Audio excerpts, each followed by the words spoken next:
Ya, bismillahirrahmanirrahim. Assalamualaikum warahmatullahi wabarakatuh. Kembali lagi di mata kuliah pendidikan kewarganegaraan. Pada pertemuan ke-11 ini kita masuk kepada materi ketahanan nasional. Nah, nanti ada beberapa hal yang akan Bu Novi sampaikan, yaitu yang pertama terkait dengan pendahuluan, kemudian ada pokok pikiran serta sifat dari ketahanan nasional itu sendiri. Nah, pada pertemuan yang lalu sebenarnya juga sudah ada kaitannya dengan pembahasan terkait ketahanan nasional. Nah, ini nanti kita akan pelajari secara lebih dalam. Nah, mengapa perlu ketahanan nasional? Kita tahu bahwa ketahanan nasional menjadi hal yang sangat penting bagi bangsa kita, mengingat banyak sekali hal-hal yang telah mengancam, menjadi hambatan, tantangan, bahkan gangguan ya yang dihadapi oleh bangsa ini. Misalkan salah satunya adanya kasus illegal fishing, yaitu di mana kondisi geografis kita itu sangat memungkinkan sekali terkait dengan tindak pencurian ikan atau illegal fishing. Kita lihat di peta berikut ini. Mudahnya masuk kapal asing ke negara kita mengakibatkan banyaknya kerugian yang luar biasa, salah satunya terkait dengan sumber daya laut yang kita miliki. Banyak sekali pencurian kapal asing yang masuk ke negara Indonesia ya. Nah, ini salah satunya yang telah masuk ke dalam wilayah perairan kita secara terlarang dan kemudian mengakibatkan banyak kerugian karena beberapa sumber daya alam kita terkait ikan, terumbu karang ya, itu banyak sekali dikuasai oleh pihak-pihak yang tidak berkepentingan begitu. Nah, ini salah satu kegiatan yang dilakukan oleh negara kita menangkap beberapa hasil ikan yang memang diperoleh secara ilegal. Kondisi ini menjadi salah satu hal yang mengkhawatirkan terkait dengan pertahanan keamanan negara kita. Kita tahu bahwa banyak sekali berbagai masalah sosial yang harus ditangani, yaitu salah satunya melalui konsep atau ketahanan nasional itu sendiri. Nah, mengapa penting adanya ketahanan nasional? Kita tahu bahwa ketahanan nasional di dalamnya itu merupakan adanya sikap ulet dan tangguh. Nah, sikap ulet dan tangguh ini menjadi sangat penting bagi setiap negara. Karena apa? Ulet dan tangguh ini menjadi modal dasar dalam kemampuan untuk mengembangkan kekuatan nasional. Nah, mengembangkan kekuatan nasional ini sangat penting karena untuk menghadapi berbagai ancaman, tantangan, hambatan, dan gangguan atau yang bisa dikenal sebagai ATHG, baik yang datang secara langsung maupun tidak langsung, baik dari dalam maupun dari luar. Nah, ini penting sekali untuk diperkuat ketahanan nasional kita agar tercipta integrasi nasional, identitas negara kita terjaga demi kelangsungan tujuan bangsa dan negara. Nah, ini konsep dasar rumusan konseptual ketahanan nasional itu sendiri. Kemudian ketahanan nasional di sini merupakan kondisi dinamis suatu bangsa berisi keuletan, ketangguhan yang mengandung kemampuan mengembangkan kekuatan nasional dalam menghadapi dan mengatasi ATHG, ancaman, tantangan, hambatan, dan gangguan baik yang datang dalam maupun dari luar, yang langsung maupun tidak langsung, yang membahayakan integritas, identitas, kelangsungan hidup bangsa dan negara, serta perjuangan mengejar tujuan perjuangan nasional. Nah, itu adalah konsep dasar dari ketahanan nasional. Ada beberapa landasan dari ketahanan nasional itu sendiri. Yang pertama ada Pancasila, tentunya merupakan falsafah, ideologi, dasar negara kita. Terus kemudian ada Undang-Undang Dasar 45, yaitu merupakan landasan konstitusional. Kemudian wawasan Nusantara yang kemarin sudah kita pelajari, merupakan landasan visional. Dan ketahanan nasional itu landasan konsepsional serta dokumen rencana pembangunan atau landasan operasional yang nanti kita akan pelajari di bab selanjutnya. Nah, kemudian terkait dengan ketahanan nasional itu sendiri, baik secara kondisi, konsepsi maupun model berpikir, ini menjadi hal yang paling mendasar. Ketahanan nasional sebagai kondisi merupakan keadaan yang harus diwujudkan agar kita dapat bertahan hidup dan mencapai tujuan nasional. Ketahanan sebagai konsepsi merupakan sistem pemikiran tentang pengaturan dan penyelenggaraan kehidupan nasional.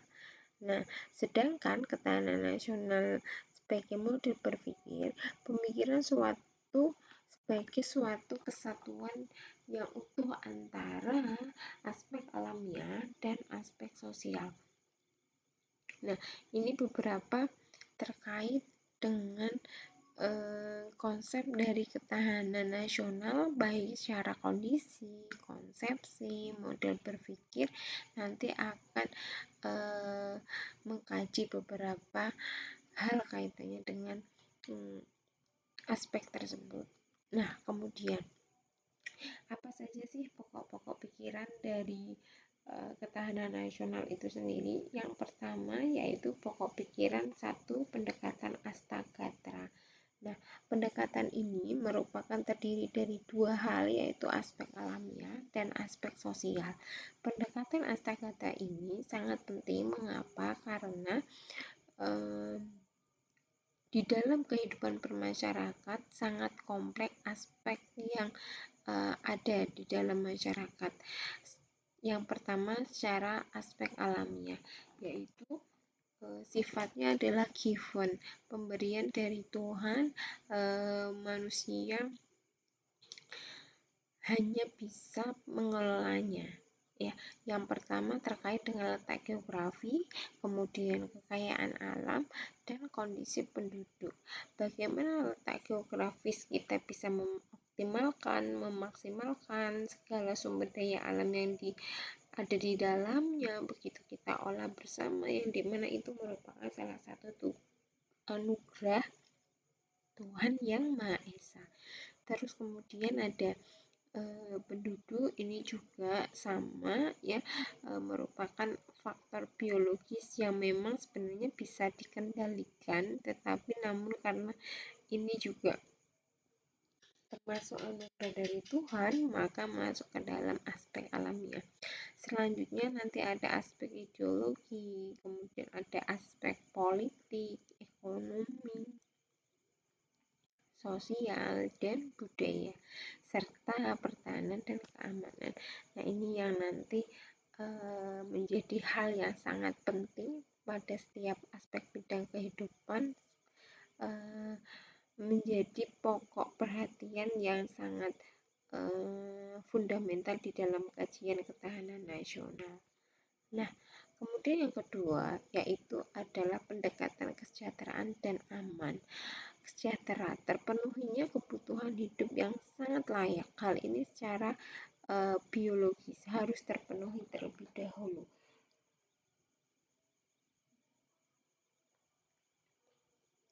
Nah, apabila secara biologis ini belum terpenuhi, maka akan menjadi pemicu dari berbagai masalah sosial yang ada. Kemudian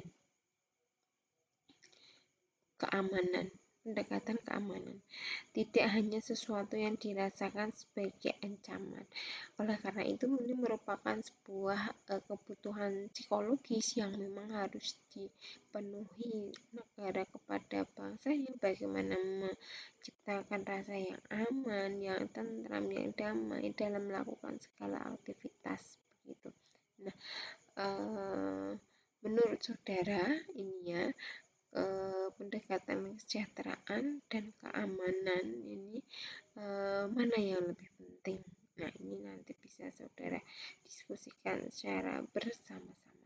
Nah, kemudian ada pendekatan berpikir komprehensif integral. Nah, ini lumayan agak kompleks ya. Kita tahu bahwa komprehensif itu artinya adalah menyeluruh, sedangkan integral menjadi satu. Jadi konsep berpikir yang menyeluruh dan menyatu. Model berpikir komprehensif ini merupakan cara untuk memandang, menyikapi, dan berusaha menyelesaikan setiap persoalan dengan memperhatikan keterkaitan berbagai aspek secara menyeluruh. Asumsi dasarnya apa? Karena kehidupan masyarakat merupakan suatu kompleks dan setiap masalah terkait dengan penyebab yang kompleks juga. Jadi, model berpikir ini adalah merupakan salah satu model berpikir untuk mengatasi berbagai masalah sosial menggunakan berbagai aspek, berbagai cara pandang berdasarkan aspek-aspek yang ada di dalam kehidupan masyarakat. Jadi asumsinya adalah mengapa penting model berpikir komprehensif ini, karena masalah sosial yang ada itu penyebab faktor yang mendorong itu adalah cukup banyak. Mungkin bisa 1-2 aspek bidang kehidupan yang menjadi penyebab mengapa masalah itu bisa muncul. Nah, bagaimana implementasinya pendekatan berpikir komprehensif dan integral tersebut dalam menyelesaikan sebuah masalah? Misalkan salah satunya yaitu masalah sosial, yaitu kemiskinan. Kita tahu bahwa kemiskinan ini merupakan suatu masalah sosial yang sangat klasik, yang dari dulu mungkin sebelum kemerdekaan, terus kemudian pasca kemerdekaan merupakan masalah yang sangat klasik ya, yang sampai sekarang masih sangat mudah sekali untuk kita jumpai di tempat lingkungan kita. Nah, membahas terkait tentang kemiskinan, maka kemiskinan pasti identik dengan aspek ekonomi. Mengapa? Karena kemiskinan itu terkait dengan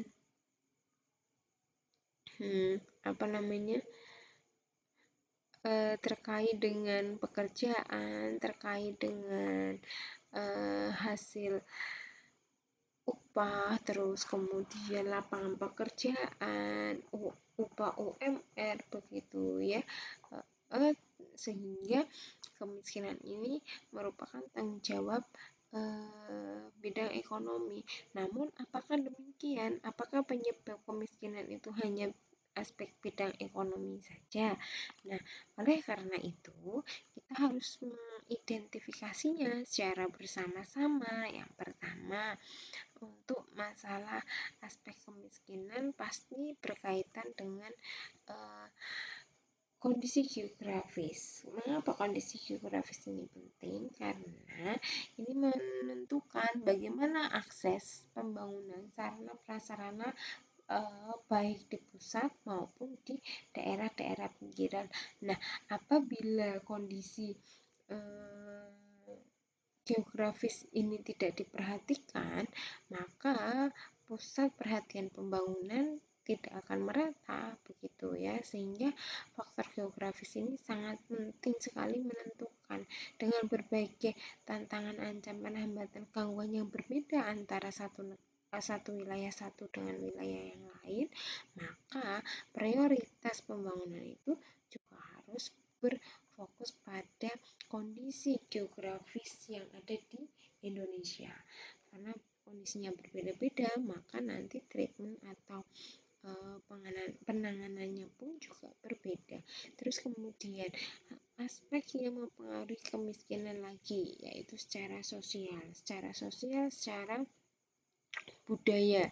Nah, sosial dan budaya ini tidak bisa terlepas karena terkait dengan habits, tingkah laku, tindak tanduk, dan kepercayaan terhadap nilai dan norma yang ada di masyarakat. Yang tumbuh baik itu secara datang dari masyarakat maupun dari keluarga itu sendiri. Nah, ini berkaitan dengan bagaimana pola pikir, ya, mindset berpikir itu sangat mempengaruhi individu. Itu tergantung dari kondisi sosial budaya masyarakat setempat. Misalkan terkait dengan konsep pendidikan. Nah, untuk anak-anak yang mungkin berada di desa, ya, orang tuanya akan cenderung sudahlah jangan sekolah atau kuliah tinggi-tinggi, toh nanti juga akan membantu bapak ibu di rumah. Nah, konsep-konsep seperti pemikiran seperti itulah, hambatan budaya seperti itulah yang sekarang masih bisa ditemukan, sehingga perubahan mindset, perubahan pola perilaku, berpikir yang optimis di era sekarang, tidak menyerah. Nah, itu menjadi tantangan sendiri dalam bidang sosial dan budaya. Nah, kemudian faktor yang selanjutnya yang mempengaruhi adalah hukum. Hukum ini masih banyak sekali hal-hal yang secara hukum masih ini apa namanya belum tepat sasaran begitu, ya. Kalau hukum ini kan terkait dengan bagaimana kondisi politik, bagaimana kebijakan-kebijakan yang dibuat oleh para wakil rakyat ini dapat berpihak, dapat menjadi jaminan terhadap setiap warga negaranya. Nah, apabila politik hukumnya masih belum sehat, maka ya sudah, beberapa kebijakan pasti akan berpihak pada kelompok sosial tertentu seperti itu. Misalkan sekarang, ya, banyaknya surat izin terkait dengan pendirian Alfamart, Indomart, itu juga salah satunya mengancam toko-toko kelontong, ya. Nah, kalau aturan itu tidak dibatasi, maka dikhawatirkan masyarakat-masyarakat yang berusaha secara mandiri, nah itu akan merasa berat, terancam seperti itu, tidak dengan keberadaan beberapa toko modern yang selama ini bermunculan. Nah, itu akan menjadi terbatas, ya, toko-toko tersebut manakala ada aturan politik yang memang menjamin seluruh masyarakat begitu. Nah, kemudian masalah kesehatan. Nah, kesehatan ini sangat penting, apalagi ini tantangannya luar biasa di masa pandemi ini, ya. Apabila kesehatannya tidak terjamin, setiap warga negara mana bisa berkontribusi secara maksimal begitu, ya. Sehingga ini menjadi model dasar fisik untuk dapat nanti beraktualisasi terhadap pengentasan kemiskinan begitu, ya, bisa bekerja, tidak meminta-minta kepada warga begitu, bahkan juga menjadi hal yang dasar, kebutuhan yang utama terkait dengan kondisi biologis begitu. Nah, terus kemudian ada pendidikan. Kalau pendidikan di sini menjadi hal yang sangat penting terkait dengan SDM yang berkualitas, sehingga sangat penting sekali bahwa SDM ini akan menentukan bagaimana nanti dapat merubah kondisi minimal keluarganya masing-masing begitu. Nah, di sini banyak sekali beberapa upaya, salah satunya pemberian beasiswa terhadap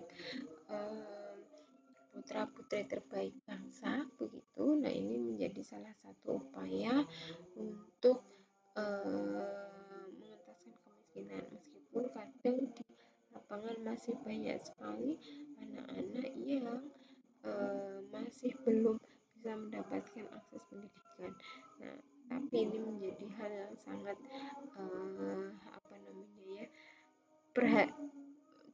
menjadi hal yang sangat positif untuk kita tangkap sebagai sebuah tantangan begitu. Nah, untuk meningkatkan sumber daya manusia. Nah, kemudian secara agama ini sangat penting karena mempengaruhi terkait dengan kondisi keimanan. Kalau kondisi keimanannya kita lemah, maka ya sudah, yang ada udahlah kita yang minta-minta, yang penting anak kita bisa makan kayak gitu. Oleh karena itu, jika imannya tidak kuat, maka cenderung pesimis dalam menjalankan tantangan kehidupan sekarang ini. Yang kemudian selanjutnya adalah masalah teknologi. Ini juga sama, apabila sarana dan prasarana yang kita miliki itu terbatas, maka ya sudah, tidak menutup kemungkinan sumber daya yang ada kita bisa dikelola oleh pihak lain begitu. Oleh karena itu, teknologi ini menjadi hal yang sangat krusial yang nanti memang harus segera dibenahi bagi bangsa kita. Nah, disinilah kalau kalian melihat bahwa masalah kemiskinan saja ada beberapa bidang aspek yang mempengaruhi begitu, mulai dari aspek ekonomi ya, terus kemudian bagaimana kondisi geografis itu harus kita perhatikan ya, kemudian apabila kondisi sosial ekonominya mendukung. Nah, ini juga sangat membantu sekali bidang-bidang yang lain begitu ya. Kemudian budaya yang sehat ya, hukum dan politik yang menjamin, yang jujur, kemudian kesehatan yang baik pula ya, kemudian didukung dengan sumber daya manusia yang handal, iman yang kuat, dengan teknologi yang maju, maka masalah kemiskinan di Indonesia dapat dientaskan seperti itu.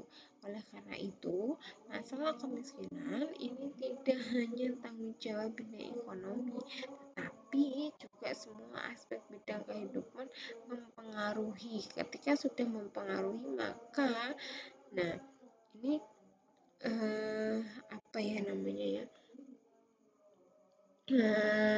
bisa dicarikan solusi yang terbaik begitu, sehingga ini menjadi hal ya, wujud dari berpikir komprehensif itu menyeluruh dari berbagai aspek, kemudian integral menjadi satu. Dari aspek ini kita jadikan satu sebagai bahan pertimbangan untuk mencarikan solusi. Nah, ini adalah salah satu contoh model berpikir komprehensif integral. Nah, kemudian yang keempat adalah pendekatan ke dalam dan keluar.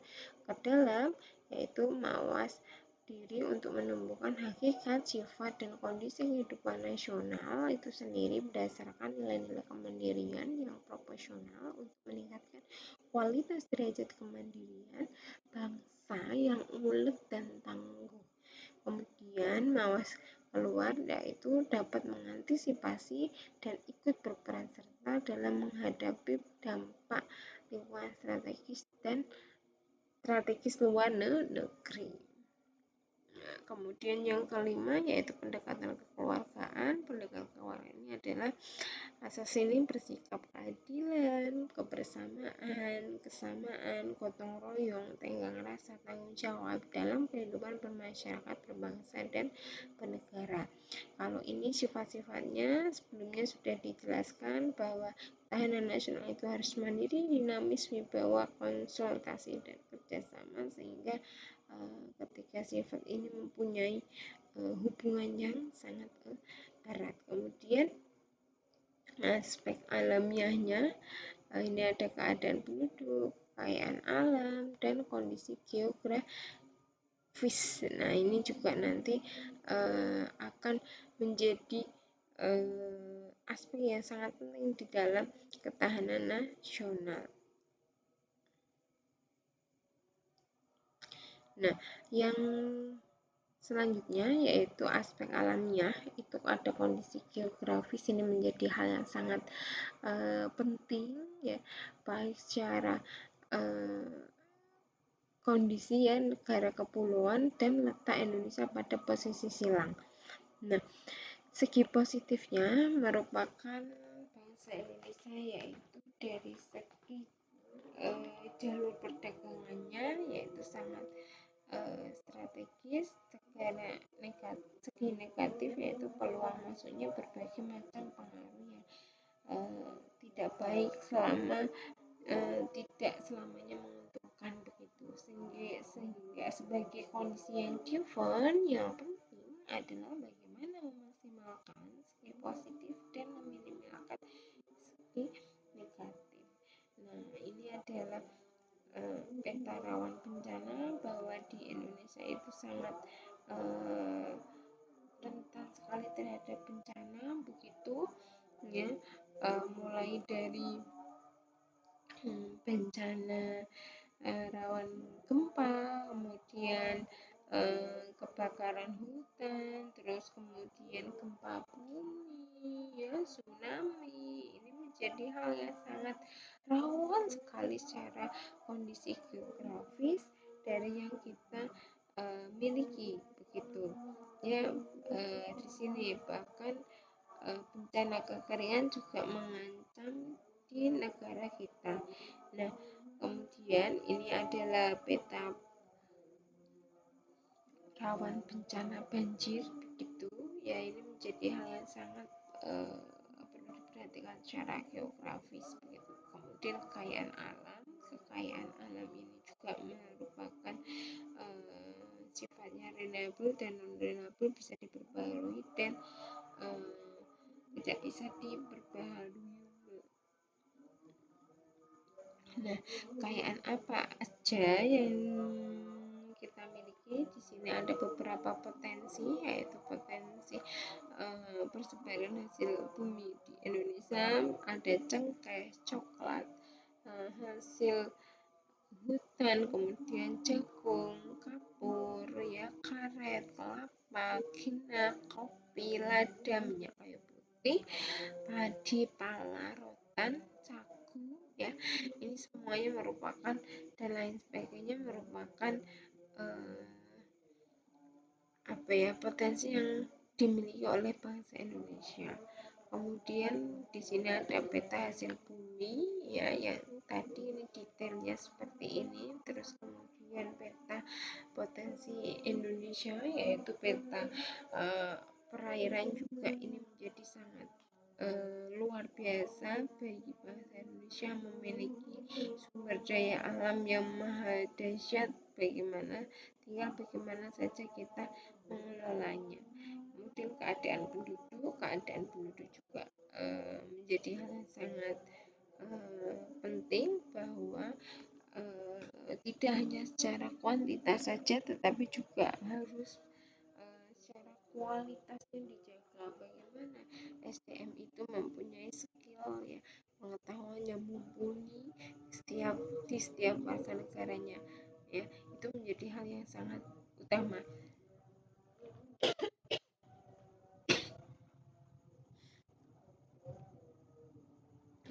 Ini ada beberapa masalah kependudukan ya, nanti bisa saudara pelajari, mulai dari jumlah penduduk yang besar, kualitas penduduk yang masih rendah, terus kemudian persebaran yang tidak merata, tingkat angka pengangguran, komposisi. Nah, ini juga menjadi hal yang sangat penting untuk dikaji terkait dengan ketahanan nasional kita. Nah, sedangkan aspek sosialnya ada aspek ideologi, politik, sosial, ekonomi, dan budaya. Nah, ini nanti bisa saudara pelajari pada masing-masing aspek ideologi, yaitu terkait dengan keyakinan terhadap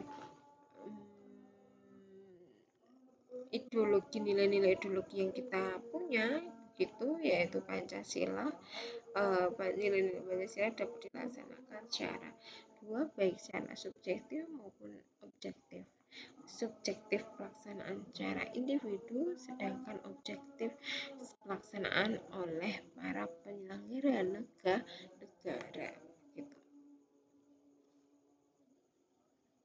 Nah, kemudian aspek politik ini menjadi sangat penting, yaitu karena terkait dengan segala yang berkenaan dengan pembuatan kebijakan dan pelaksanaan kebijakan. Nah, politik ini sangat penting ya, karena bagaimana terkait dengan aspirasi dukungan terhadap masyarakat. Ini menjadi sebuah proses yang harus direspon dengan cepat dalam bentuk kebijakan pemerintah. Ini menjadi hal yang satu paket di dalam sebuah pemerintahan, begitu ya. Apapun itu bidangnya. Nah, kemudian aspek ekonomi ini juga menjadi hal penting karena terkait dengan kesejahteraan masyarakat, bagaimana sistem ekonomi ini dapat menunjang ya, dapat membantu masyarakat dalam menghadapi berbagai ancaman, tantangan, hambatan, dan gangguan. Nah, ini juga beberapa kajian terkait dengan kondisi ketahanan ekonomi. Nah, di sini yang paling besar adalah potret kemiskinan bangsa Indonesia. Ini ironis ya, yang di paling banyak terjadi di daerah Jawa, begitu, sampai 57,8%. Ini juga menjadi kekhawatiran bersama bagaimana caranya untuk mengkondisikan mengentaskan kemiskinan yang ada di Indonesia. Gitu. Aspek sosial budaya tadi ya menjadi sangat penting, yaitu karena banyaknya ras, suku, agama. Ini menjadi tantangan yang luar biasa di dalam masyarakat Indonesia yang sifatnya adalah multikultural, begitu. Nah, ini peta budaya yang bisa kita lihat secara bersama-sama. Nah, ya, kemudian aspek pertahanan dan keamanan ini juga merupakan upaya menghadapi tantangan dari luar eksternal, terutama ini menjadi tanggung jawab TNI. Kemudian upaya untuk menghadapi tantangan dari dalam ini menjadi tanggung jawab Polri, begitu juga dengan masyarakat ya, masyarakat mempunyai apa ya namanya, visi misi yang sama untuk membantu TNI Polri dalam menciptakan pertahanan keamanan bagi setiap warga negaranya. Ini berbagai masalah-masalah di daerah perbatasan nanti bisa saudara kaji secara bersama. Itu yang bisa Bu Novi sampaikan. Mohon maaf apabila banyak kekurangan dalam menyampaikan materi ini. Akhir kata, wassalamualaikum warahmatullahi wabarakatuh.